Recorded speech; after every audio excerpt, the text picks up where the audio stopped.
Tu čia papernai? Ne, čia kėdė, braška, traška.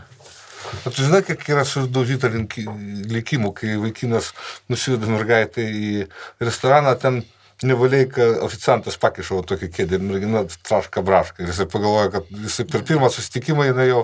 Bezda. Ir išeina? Jo, bet lieka, kad jinai apmokėtų. Ir prisivalgo ten oktopusų visokių, mydį. Tik tai daug. Arbatas už ženšienį prigiria. Aš ženšienį, žinai, kam taigi gyvybės žolelė. Kad geriau galėtų. Ja. Šitas afrodizijoja. Taip. Tai aš žinau. Aš tai suvalgiau visą šaknį šiandien. Ir? Savaitės. Sveikas, kaip vykas. Stovėjo savaitę. A kodėl po to nevalgiai? Ką? Ženšienį. Ženšienį baigėsi. Šaknis baigėsi. Visą dieną suvalgiau.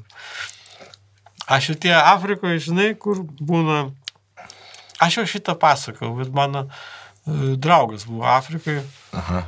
Ir kažkur važiavo su mašina iš... Gydytis pasai balytą? Ne, iš kažkokio vieno miestelio į kitą miestelį. Ir... Tai čia kaip Wagnerio grupuotė? Ir kaip važiavo... Grupiruotė, taip. Ten sėdėjo 2 afrikiečiai. Kavinės spalvos žmogus. Su tokiais pagaliais. Ne, lasdom. Tokiam. Nu, vadinkim, lasdom. Tokiam. Cukrane. Pirmai rodė tokios. Ant šakos. Ant šakos? Ant šakos. Su lasdom. Su lasdom. Ir cukranendrių lasdom ir jas graužė.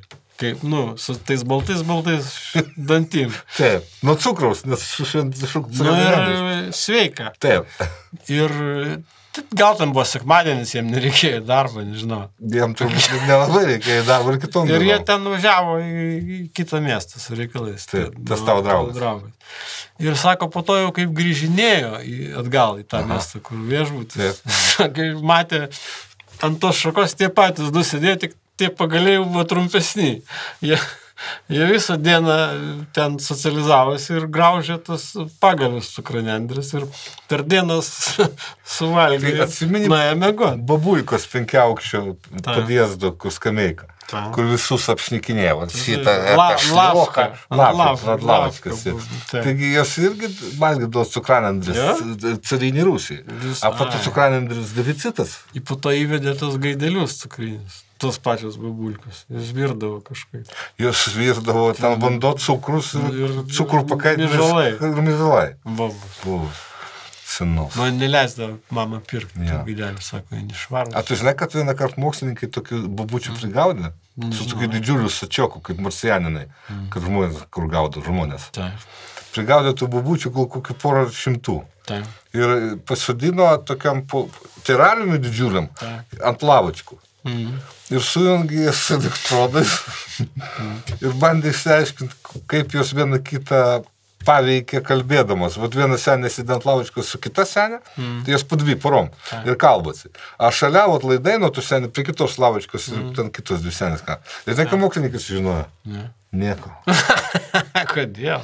Jos nesusiję? Jos autonomiški.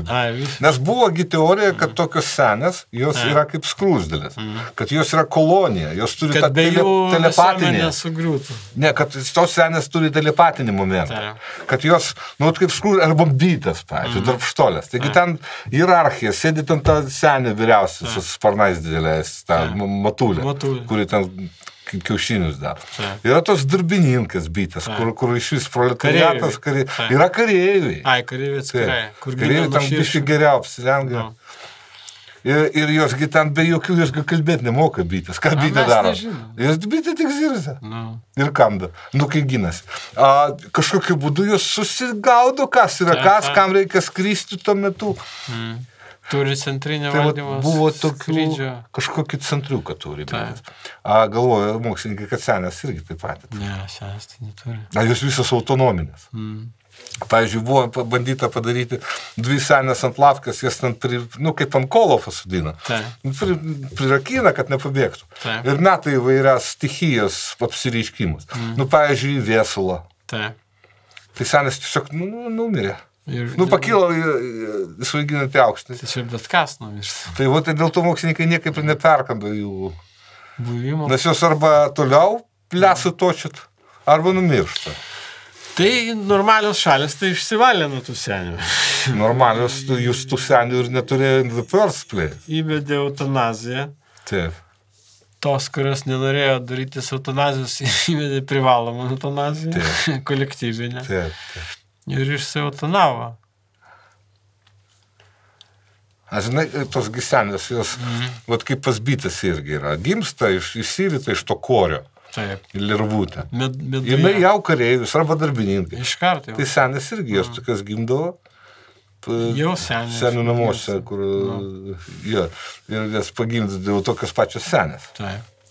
Ir jos gimusios, mažytės, tokios fainutės, dar jau sėdi dviese, lavačko jau šnekasi. Tai čia kažkokia funkcija vis tiek yra. Gamtoje nebūna, kad būtų nereikalingų elementų. Gamta nekenčia vakuumų. Tai va, aš ir sakau. Tai dėl to, speaking of which, tos dvi senės jos ir numirdavo kartu. Sėdi vieną dieną, grįžta proletaras 5 aukštį. Tu sėdi senės, sėdi apkalbėti. Nekalba, grįžta tyla. Sekančią dieną jau nėra. Tam, viskas. Jos jau kažkur utilizuotos. A sėdi vietoj kitus dvi senės. Kitos atsiranda, taip, tu šios vietos nebūna. Ir va tas atvejis, kai būdavo prieš mirtį senės vieną dieną nekalbėdavo. Taip. Žinai, kaip tai rusų liaudai tokias dienas pavadino? Nekalbadienė. Žinau. Rusų liaudis tai prigalvodavo visokių. Rusų liaudis prigalvojo šitą. Pėtkė ir Čiapajeva. Pėtkė ir Čiapajeva. Po to Cenitalkai, stumtraukį. Toks arklys, kur bėtų šiknos kita arklio galva. Čia taip, jis į vieną pusę į kitą. Nes normalios šalis tai Pegasą prigalvoja, po to vienaragį, arba tas arklys, kur su Bahūro sixpacku. Kaip Iron Vitas. Kaip jisai vadinasi? Žinojau, bet... Kentauras. A stumtrukis tai čia kažkas... Stumtrukis tai čia pas rusus. Čia nesąmonė, tokių nebūna. Kaip arklys be šiknos. Tai kaip aš atsiprašau, tai kaip per kur jisai daro, ką tas pirmas suvalgo. Kentauras pašik. Taip. Vienaragis pašik. Netgi undinė, netgi kažkokiu. Sparnais. Pegasas pašik. A stumtrukis. Pegasas dar paškakojas, tos smarvė visą su sparnais. Užkasas, smėlė. Kaip kačiukus. A stumtrukis taip išeina, kad pavalgo. Tos dvi galvos labai konkuruoja. Kas pirmas valgo, tas jau supranta, teks kitam. A jeigu vienu metu valgo, tai tada vyksta sprogimas. Jo, pas mus nebuvo klasės stumtrukio. Tai pas mus nebuvo. Tai va civilizacijos, žiūrėk, apie tave mūsės kraina. Civilizacija, kur išrado kentaurą, centurionus, ne, čia kareivis, undinė. A undinė irgi chuйня kažkokia. Vat nieks nematė, kaip undinė šalina. Nes undinė negali vaikų turėti. Tai jis pumpuruojasi kaip gidra. Jos vandens gyventojas. Gidra, jei nušiupulci, tu įsivaizduok toks Vitalikas. Ir tau išauga kitas Vitalikas. Kaip tose plastiliniuose multikuose, kur Zapą darė. Ir kiti irgi darė, kas tik nedarė šitą šubą. Ir tokių, prieina prie tavęs toks kaip aš, patraukia tavo gyvas. Kitas žmogus. Šiuk rankui aliko, kaip Terminatorius. Auga jis DNR. DNR. Ir išauga tokia pizdėlinant irgi, su dantukais viską. Taip. Bet čia iš fantastikos, taip nebūna. Nesundinės tai jas patrauklius, bet kaip partneriai ją... Aš mačiau vieną undinę filme šitas Švyturys. Taip. Tai labai nepatraukliai buvo. Tokia, pabaisa. Papūvusi. Tokia, ten tokia... Ir pat šitas, ten Dafoe vaidina. Ir jo partneris Patisonas, man atrodo, tas gražulėlis. Ir ten ta undinė mirėšica nuo pergerimo. Labai baisus filmas. Nežiūrėsiu. Oi, nereikia. Baisių mėgstu. Pavyzdžiui, tai Švyturio prižiūrėtai anksčiau, kai nebuvo elektros. Čia. Tai ten kūrendavo tokį laužą. Ten bokšte viršui? Ar apačioje? Viršui. Ir atuolėtas kur? Apačioje? Ne, nėra. A ne? Dar nebuvo išvežtas tualetas. Tai dėl to laivai greičiau plaukdavo pagal smarvę negu pagal šviesą. Manai. Bet jeigu vėjas į krantą, tada laivas ar taip plaukdavo. Gal laivas sudužta. Ir kaltas lieka apsikakelis. Ne, bet aš tai buvau šitam Nidos švyturį, tai ten buvo tualetas. Ten ne tualetas, ten ta lempa ir fresnėlio linzės. Tai ten ne tualetas, ten toks tau rezonavo, kad ten pisuaras. Gydė sakė, kad ten tualetas. Tai gydė. Nes aš sakiau, užlipau, sakau, labai noriu... Mažo. Arba? Sako, čia daryti. Tai supratau, kad ten tualetas. A ta lempa įkaitusi, aš pradėjau misti. Gerai. Gyvatė, ne? Ir užgeso. Ir iš karto atėjo vietinė spauda rašyti apie karablį Krušenijus. Kad kažkoks rusų šešėlinė laivyno laivas užplaukė. Kažkur prie Kaliningrado. Jo. To darželį yra buvę taip, kad auklėtoja? Mes kai darželį buvom, arba mokyklai. Atrodė, kad auklėtoja ar mokytoja, kad jos jau senos. A jiems ten po 25 metus būdavo.